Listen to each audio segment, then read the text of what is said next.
Assalamualaikum warahmatullahi wabarakatuh. Alhamdulillahirabbil alamin. Wassalatu wassalamu ala asrofil anbiya'i wal mursalin sayyidina wa maulana Muhammadin wa ala alihi wa sahbihi ajmain. Salam rahayu, salam sejahtera untuk kita semuanya. Salam, Om Swastiastu, Namo Buddhaya, salam kebajikan, Wei Dedang Bien.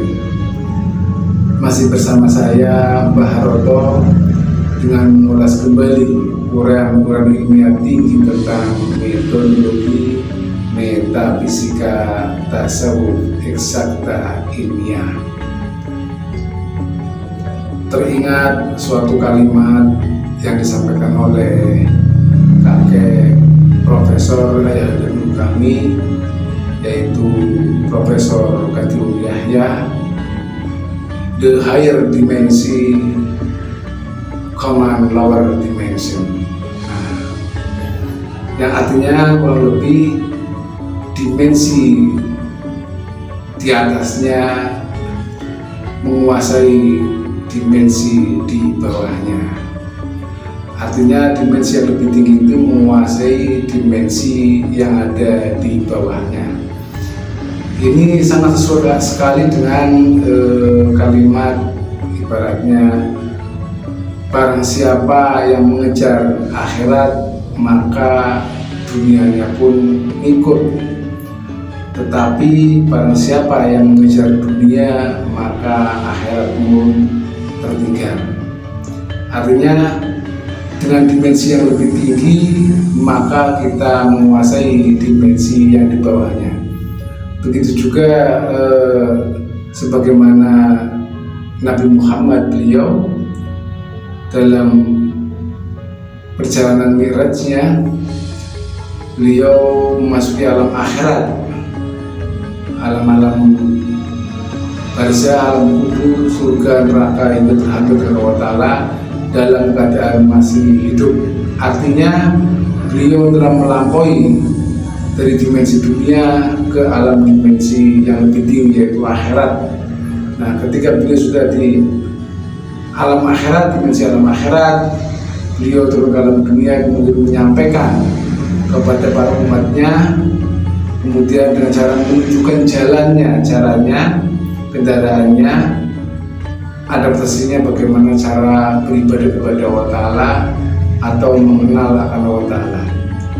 Nah, pertanyaannya, bagaimanakah caranya agar kita berada di dimensi yang lebih tinggi? Nah, karena ini adalah dimensi akhirat, sedangkan Allah Ta'ala di ujung maha akhirat tertinggi. Artinya siapapun orangnya yang sudah merasa mengenal akan Allah Ta'ala, pastinya dia akan melewati jalan yang sama dilewati oleh Nabi Muhammad. Nabi Muhammad beliau berhampir akan Allah Ta'ala, melampaui alam dunia menuju alam akhirat, dari dimensi dunia ke dimensi akhirat dalam keadaan masih hidup. Artinya kita pun mesti sama. Nah, bagaimanakah caranya agar kita bisa melampaui dari dimensi alam dunia ke dimensi alam akhirat? Ini yang sangat penting, karena siapapun orangnya, umatnya, jika merasa telah kenal akan Tuhannya, maka orang tersebut mestinya bisa menyampaikan bagaimanakah caranya, jalannya, serta dengan apa kendaraannya dalam menuju kehadiran Allah. Jadi ini sangat penting. Ibarat kita pergi ke suatu tempat, ibaratnya ke Monas ya, ke Monas. Dari tempat kita untuk menuju ke Monas itu mestinya yang pertama itu mesti tahu bagaimanakah cara berkendaraannya menuju Monas. Kemudian rukun syaratnya, kemudian tahu alamatnya, dan yang jelas dengan siapa kita ke sana atau tour guide-nya itu siapa. Mestinya kita ada seorang yang memandu kita dalam menuju tempat tujuan tersebut. Nah, begitu juga dalam kita menuju atau beribadah kepada kehadiran Allah Ta'ala, mestinya kita mesti tahu bagaimana caranya, kemudian jalannya dalam kita beribadah atau mengenal akan Allah Ta'ala. Karena dia ada di ujung akhir tertinggi, maka untuk membuktikannya kita mesti membuktikan sendiri ke sana. Jadi jangan sampai kita hanya menerima mentah-mentah informasi dari literasi pengetahuan atau apapun, kemudian kita tinggal iakan, kita imani, kita yakini.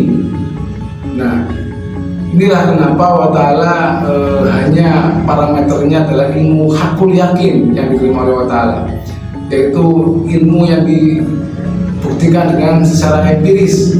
Jadi bukan sekedar diyakini, diimani, dipercayai begitu saja, tapi mesti bisa dibuktikan. Kemudian setelah dibuktikan, kemudian diamaliyahkan kepada yang lainnya. Ini disebut dengan ilmu hakul yakin. Nah, sekarang bagaimanakah caranya kita melampaui dari dimensi alam dunia ke dimensi alam akhirat? Ini yang sangat penting.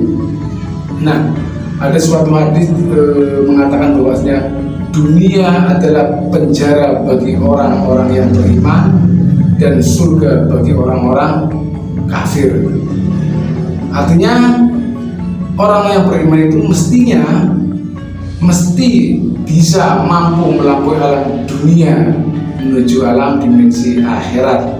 Karena di dalam penjaranya, bagaimana cara melepaskan dari penjara dunia ini? Jadi jika kita pernah bisa melepaskan diri dari penjara dunia ini, jangan harap akan ada pernah di alam dimensi akhirat, atau jangan pernah berharap bisa berhampir dengan Allah Ta'ala yang ada di ujung akhirat tertinggi. Jadi orang-orang yang telah mengenal Allah Ta'ala pastinya bisa menjelaskan bagaimana jalan dan caranya, rukun dan syaratnya dalam kita naik dimensi dari alam dunia menuju dimensi alam akhirat yang lebih tinggi. Nah, ini yang terpenting. Nah, ini kurang lebihnya untuk menuju dimensi alam akhirat dari alam dunia. Antara alam dunia dan alam akhirat dibatasi oleh alam kematian. Jadi rukun mutlak dalam menuju alam akhirat mesti melalui proses kematian terlebih dahulu, yang beliau kata Nabi sampaikan kepada umatnya, yaitu mautu qabla anta mautu, atau mati sebelum mati, atau mati hakikat. Ini adalah proses awalnya, mesti diawali dengan mautu qabla anta mautu, atau proses dimatikan terlebih dahulu. Atau di ajaran yang lain, mati sejroning urip. Nah, ini diantaranya seperti itu wajib melalui kematian terlebih dahulu.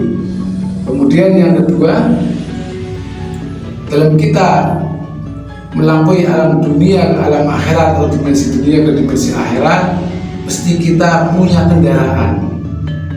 Karena jika tidak memiliki kendaraan menuju alam akhirat, tidak mungkin sampai ke tempat tujuan kehadiran Allah Ta'ala. Nah, dikarenakan Allah itu maha mutlak, maka manusia yang relatif tidak mungkin bisa menuju Allah Ta'ala dengan kemampuan manual. Makanya mesti memakai sebuah kendaraan. Ya, sebagaimana beliau Nabi Muhammad ketika diperjalankan dalam mi'rajnya, beliau mengendarai dengan kendaraan yang disebut dengan Al-Buraq, maka kendaraan kita pun mesti sama dengan kendaraannya Nabi Muhammad, yaitu Al-Buraq. Yang itu adalah nur yang turun daripada Allah Ta'ala.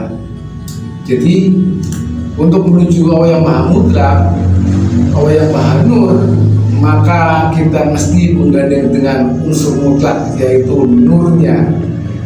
Yang turunnya ada di Asra 52 dan di Ar-Rahman 33. Yang kurang lebih, ya masrul jinni wal insi ini statotum andan butuh min atur samawati wal advantan butuh la dan butuhnya illa bisultan. Tidak ada satupun golongan dari jin dan manusia yang mampu menembus batasan penjuru antara bumi dan langit. Ini kisah antara dunia dan akhirat tanpa beserta dengan kekuatan Allah. Nah, jadi hanya dengan kekuatan Allah kita bisa melampaui batas alam dimensi dunia menuju dimensi alam akhirat, yaitu unsur mutlak, yaitu nurnya yang turun daripada Allah Ta'ala. Karena jika kita tidak menggunakan unsur mutlak, kita menggunakan unsur nur yang turun daripada Allah Ta'ala, tidak mungkin kita bisa berhampir dengan Allah yang maha mutlak, Allah yang maha nur. Jadi rumusnya mesti menggandeng unsur mutlak, yaitu nurnya. Nah, kemudian selanjutnya setelah kita melewati proses yang pertama tadi motu qobla anta motu, kemudian wajib menggandeng unsur mutlak yaitu nurnya. Kemudian di dalam kita melewati alam-alam dimensi akhirat, kita mesti memperoleh bimbingan daripada guru atau tour guide. Dalam suatu perjalanan kita membutuhkan seorang tour guide, yang tour guide ini telah mengetahui atau sampai di tempat tujuannya, yaitu karena kita akan melewati alam-alam akhirat, alam rohani, maka kita wajib dalam bimbingan guru rohani. Yang guru rohani ini mesti sama dengan gurunya para nabi dan para rasul. Nah, ini yang penting, karena jika kita dalam bimbingan guru rohani ini, maka dipastikan kita akan dalam bimbingan setan. Karena yang kita hadapi adalah setan atau iblis. Jika guru kita, misalkan saja guru kita mempunyai kapasitas seorang malaikat, masih kita kalah sama iblis. Karena apa? Iblis itu adalah rajanya para malaikat. Dia pernah menjadi komandan besarnya para malaikat. Nah, jadi walaupun kita masih berguru dengan seorang malaikat pun, kita masih bisa ditipu daya oleh iblis. Maka guru kita pilihannya hanya satu, yaitu kalau bukan Allah Ta'ala itu sendiri, mesti yang turun daripada Allah Ta'ala, yaitu nur yang turun daripada Allah Ta'ala atau Rasulullah atau utusan Allah Ta'ala itu sendiri. Itulah yang disebutkan guru rohani. Jadi gurunya mesti Allah Ta'ala sendiri atau utusannya Allah Ta'ala itu sendiri, yaitu Rasulullah, yang di zaman ini disebut dengan walia mursidah. Walaupun namanya berbeda, tetapi fungsi dan kedudukan serta kapasitasnya sama persis dengan Rasul atau nabi-nabi sebelumnya.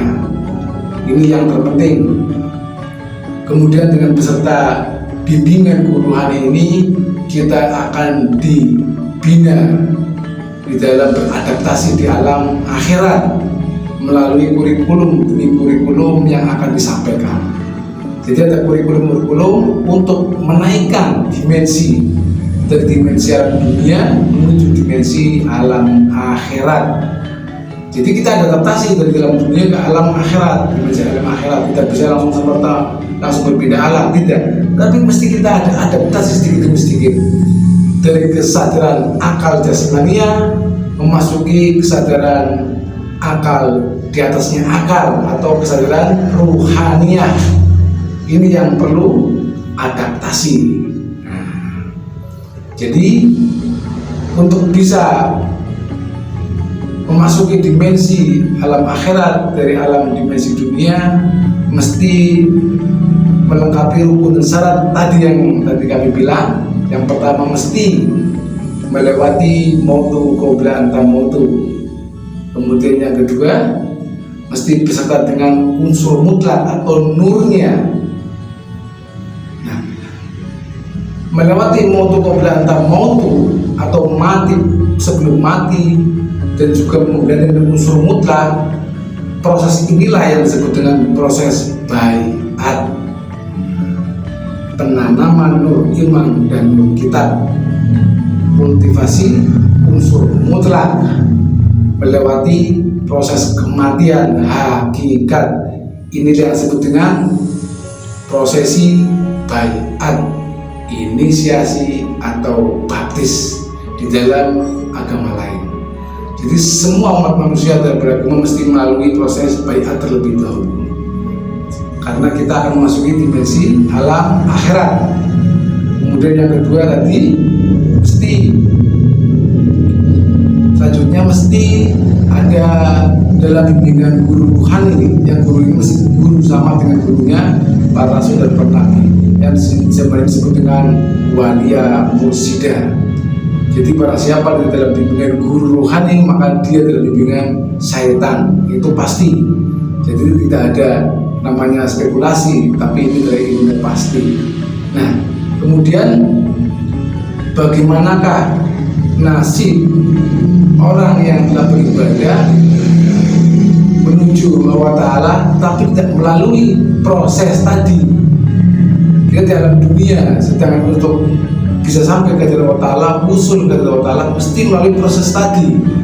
Untuk keberatan mutu, menggandeng unsur mutlak, dan juga beserta bimbingan guru rohani. Nah, jika dia tidak melewati proses tadi, pastinya bukannya akan naik dimensi, tapi akan turun dimensi. Jadi ada dimensi di bawahnya. Walaupun kita masih dalam dunia, tetapi gelombang kesadarannya adalah turun ke alam dimensi di bawah kesadaran. Karena dimensi alam akhirat itu mesti melalui rukun dan syarat tadi, yang itu adalah berarti sebuah metodologi atau tarekat yang waris dan mutlak. Nah, jika dalam kita beribadah, bermulai berzikir menuju Allah Ta'ala tidak melalui atau menggandeng dengan metodologi dan juga tidak melalui rukun dan syarat yang kami sebutkan tadi, itu sudah pasti, jangankan naik dimensi, itu dipastikan turun dimensi, karena dimensi lebih tinggi menguasai dimensi di bawahnya. Nah, jika rukun dan syarat untuk naik dimensi aja tidak ada, maka dipastikan semua yang kita kerjakan hanyalah akan turun dimensi. Jadi artinya selama kita beribadah bermunajat hanya akan disambar oleh alam lain selain Allah Ta'ala. Nah, inilah yang kita disadari oleh kebanyakan orang. Kebanyakan orang itu beribadah menuju Allah Ta'ala merasa mampu dengan kemampuan manualnya, padahal manusia relatif menuju Allah Ta'ala yang mutlak mesti mengandung unsur mutlak. Nah, bagaimana pun mendapat unsur mutlak jika tidak berteman dengan guru rohani? Ini masalahnya. Jadi siapapun yang tidak bisa mengandung unsur mutlak tidak akan sampai ke maha mutlak. Allah yang maha mutlak itu ilmu pasti. Dan untuk mendapatkan unsur mutlak itu mesti bertemu dulu dengan membawa unsur nurnya, yaitu guru rohani di zamanmu sendiri. Yang guru ini mestinya sama dengan guru para nabi dan para rasul. Jadi itu ya. Jadi untuk memasuki dimensi yang lebih tinggi daripada dalam dunia, yaitu dimensi alam akhirat, mesti melalui prosesi tadi, yaitu yang biasa kami sebut dengan metodologi beserta rukun dan syarat, yang di dalamnya ada proses baiat dan ada bimbingan guru dengan kurikulum demi kurikulumnya. Yang ini adalah tujuan untuk adaptasi di dalam melewati perjalanan ruhania kita. Jasmani kita dalam dunia, tetapi rohani kita mesti ada adaptasi sedikit demi sedikit di dalam melampaui alam akhirat atau alam hakikat. Nah, demikian yang kami sampaikan pada kali ini. Mudah-mudahan bisa dipahami bahwasanya dimensi yang lebih tinggi akan menguasai dimensi di bawahnya. Mengejar alam akhirat maka dunia itu ngikut, tetapi jika mengejar dunia maka akhirnya pun ketinggalan.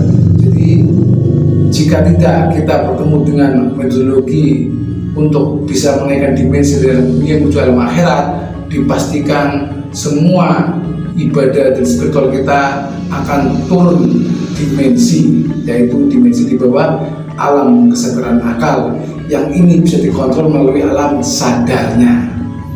Jadi spiritual apapun yang bisa dikontrol dengan akal itu pastinya di spiritual alam bawah sadar.